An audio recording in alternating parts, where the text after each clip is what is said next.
Right now, around the world, there are 9.2 million people living with HIV who do not have access to life-saving treatment.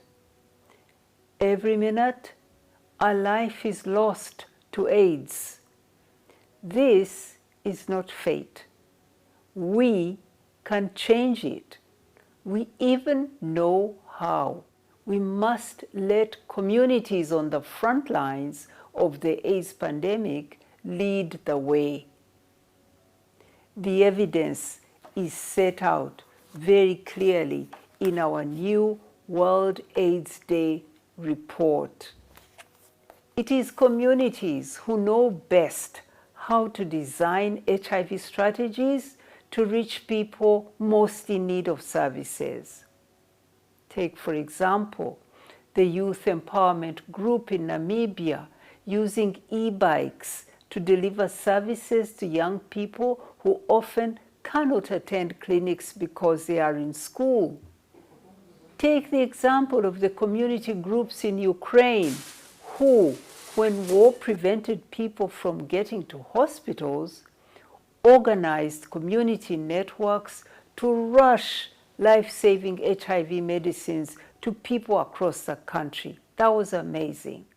And you remember the grassroots movements who led the iconic struggles of the 90s and early 2000s, from South Africa to Thailand to Brazil, challenging pharma monopoly of antiretroviral medicines.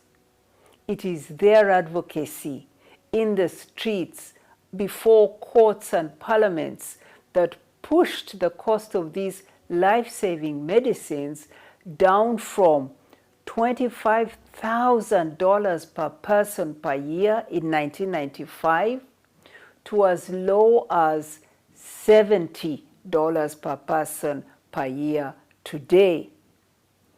These community leaders continue to fight for new medical technologies to be available for everyone, everywhere.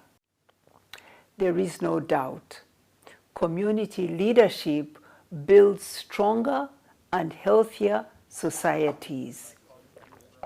Communities are the everyday heroes of the AIDS response. To communities, I say this: I salute you for your courage and sacrifice. Thank you for continuing to drive forward progress against AIDS. I stand in solidarity with you.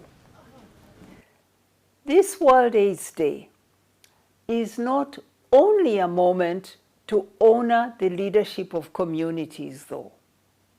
It is a call to action to governments to fully support communities' life-saving work and to remove the barriers that stand in their way. Too often, community leadership is unacknowledged, under-resourced, and in some places, even under attack. Let me remind you, in 2021, member states of the United Nations renewed their commitment to support communities in the HIV response. To end AIDS as a public health threat, that commitment they made needs to be realized everywhere. And so, I urge governments, international organizations, and all partners to do three things.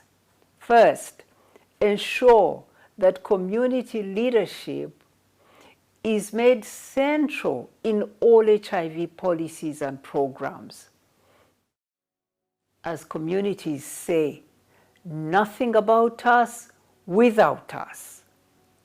Two, ensure that communities' leadership roles are properly resourced. In 2012, over 31% of all HIV resources were channeled through civil society organizations. 9 years later, in 2021, that number fell to 20%. This backsliding in commitment has left many community-led organizations struggling to survive and deliver to their people. And this is costing lives. Third, I urge governments to protect everyone's human rights. Right now, we see anti-human rights, anti-women's rights, and anti-democracy forces threatening the work and lives of our brave community leaders. But we must be hopeful, and we must remain vigilant in defense of human rights. That is why I applaud the growing wave of countries who have been repealing the harmful colonial laws that criminalize LGBT people simply for being who they are. To protect everyone's health, we must protect everyone's human rights. Communities are not in the way, they light the way. On World AIDS Day, I say to you all, let communities lead.